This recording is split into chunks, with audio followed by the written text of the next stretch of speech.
Local 4 News begins right now with a breaking news alert. And that breaking news comes from Macomb Township, where right now Michigan State police officials are raiding the home of Macomb County Prosecutor Eric Smith. As you know, Smith is under state investigation after troopers served a search warrant at his office. That was just last month. This video from Sky 4, though, giving you kind of a different vantage point right now. That raid topping our show here at noon. Thank you for joining us. I'm Evrod Cassimy. Today's action comes a month after state police executed a search warrant at Smith's office. This video is from his office on the day of that raid. And as you can see, police officers and cars were parked right outside. At the time of the raid, state police said troopers executed the warrant as part of the investigation into the prosecutor's use of forfeiture funds. Let's turn things over to Rob Maloney. He joins us live now with a look at what led to the raid of Smith's home today. Is this connected to those forfeiture funds as well, Rod? No doubt about it, Evrod. And as a matter of fact, it's an extension of that because in order to have a search warrant on a personal home, you have to have probable cause. And so they believe that they had probable cause, brought a search warrant here today. This is the house right here. There's a swimming pool in the backyard, dish TV, and the like, a very comfortable suburb out here in Macomb County. Prosecutor was here this morning with his wife and children when the state police arrived. So let's hear from the state police about what they have to say about all of this. At 8:10 this morning, the state police executed a search warrant at Mr. Smith's residence here, and it's a part of the ongoing investigation into his usage of the Macomb County forfeiture funds. And so where we are right now is that the police have just left within the last couple of minutes here, Michigan State Police and Eric Smith himself. Now, we were told that Eric Smith was very cooperative inside the house when the detectives were here. They brought about 5 or 6 detectives down from Lansing. They all came together. But it was interesting watching them work because they had been rolling up long strings of digital coaxial cable. They had drills. They had ladders. They had been pulling things out of the home. We heard them and saw them drilling and taking screws out and the like. And so they've been going through a very extensive search of the house. It went about 4 hours, but there's much more to talk about in this, including getting the prosecutor's reaction to all of this. So we'll have much more coming up on Local 4 News at 5 and 6. Reporting live in Macomb Township, Rod Maloney, Local 4. All righty, Ron, thank you. We are also following another developing story, this one out of Macomb County, and it involves former county clerk Karen Spranger. She had a brief court appearance in Warren today for a conference involving charges that she made illegal bank withdrawals for a friend that she was taking care of. Today's hearing was adjourned and rescheduled for the end of the month. There were accusations also that Spranger assaulted the woman in her care, but so far no assault charges have been filed against her. Also breaking this afternoon, after a briefing with the FBI, Florida Governor Ron DeSantis says Russian hackers access voter databases in 2 Florida counties. DeSantis met with the officials to discuss the revelations in the Mueller report that at least 1 Florida county had its election information accessed by Russian hackers in 2016. Today, DeSantis told reporters that he had been briefed on that breach, which actually happened in 2 counties in Florida, but that he couldn't share which counties had been the target as he has signed an NDA, a non-disclosure agreement. Over in Washington today, the Attorney General has named a federal prosecutor to investigate the origins of the FBI's Russia investigation. President Trump just spoke to the press and said that he did not ask the AG to investigate the origins of the Russia probe.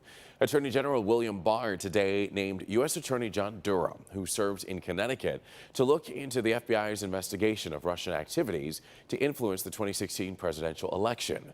There have been allegations of FBI spying on the Trump campaign. Former FBI officials deny those allegations. The intent of the people that I was dealing with, there was no intention to do anything wrong or illegal and not to spy on a campaign. Focus was Russia. The new investigation is separate from a Justice Department review of how the Russia probe began. That review is expected to be completed this summer. Secretary of State Mike Pompeo is traveling again, this time to Russia for sensitive talks with Russian leaders. Pompeo arrived today in the Russian resort city of Sochi. This is his first visit to Russia as Secretary of State. He is first going to be meeting with his counterpart, the Russian foreign minister. Then he will have face-to-face discussions with Russian President Vladimir Putin. We have differences. Each country will protect its own interests, look out for its own interests of its people. but it's not destined that we're adversaries on every issue. And I hope that we can find places where we have a set of overlapping interests and can truly begin to build out strong relationships, at least in those on those particular issues. Now, the talks in Russia are expected to focus on arms control, North Korea, Iran, and Venezuela. And U.S. Secretary of State says that he has urged Russia to end its support for Venezuelan President Nicolas Maduro. So it's a new day and a new mood on Wall Street, where the Dow Jones Industrials average is up more than 300 points after losing more than 600 points on Monday. Yesterday's losses, though, were tied to the latest developments in the U.S.-China trade war. China boosted tariffs yesterday on American goods after a hike in U.S. tariffs on goods imported from China. The U.S. is moving forward with plans to hike tariffs on an additional $300 billion in goods from China. Elsewhere, stock markets in Europe showed gains today, while Asian markets declined.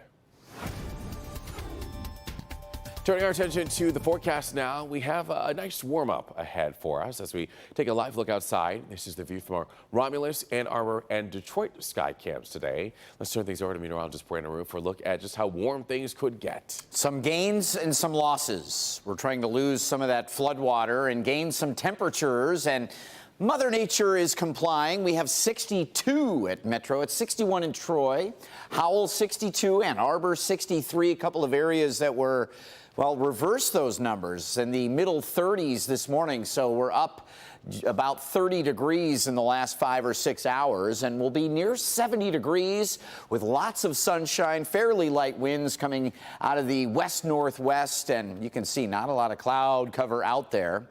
So if anybody has tickets to the Tigers game, or you have games yourselves outdoors, we're looking good. Middle upper 60s still through 5, 6 p.m. And as you're walking out of the game, Evrod, maybe sweatshirt weather in the upper 50s. We do have some Wednesday wet weather to discuss next. All righty, Brandon, we'll be checking in with you in just a little bit. Right now, we want to go to Ecorse, where the man who pleaded guilty to his wife's murder learned how long he'll spend behind bars. His name is Gregory McQueen. He's going to spend the next 27 to 40 years in prison. Last month, McQueen pleaded guilty to killing his wife and mother of 4, Alicia McQueen. You might remember Alicia went missing in March of last year, and then her body was later found in a vacant lot. Today, her family spoke during the sentencing. To kill someone who truly cared for you says a lot about the type of person you are. Whether you feel sorry or not for what you have done to Alicia, you will certainly be sorry. You will suffer for the rest of your days here on earth and for an eternity afterwards. You are a cursed individual. Now, we should point out McQueen did apologize to his children before he was officially sentenced. All right, still to come here on Local 4 News at noon, atmospheric carbon dioxide levels have reached new heights not seen in the entirety of human existence. We'll tell you what this means for us and the future of our planet. But first, a dream flight for a group of tourists ends in tragedy. Are investigators any closer to determining the cause of the collision? Paula. So here's one of the most dangerous places to be this time of year, a tree line. It is tick season. And so today at 4 on First at 4, the tick basics, all the things you need to know. Do you know how to remove a tick if it's embedded inside you so that you can minimize the chance of getting Lyme disease? And what's it like to live with Lyme disease? All of these answers today at 4 on First at 4. And if you're just joining us now, we are following breaking news out of Macomb County, where the Michigan State Police raiding the home of Macomb County Prosecutor Eric Smith. Right now, Smith is under a state investigation about how he handled the county's forfeiture funds. And the search comes about a month after troopers served a search warrant at his office. Of course, we'll keep you updated with any new information that we get a little bit later right here on Local 4.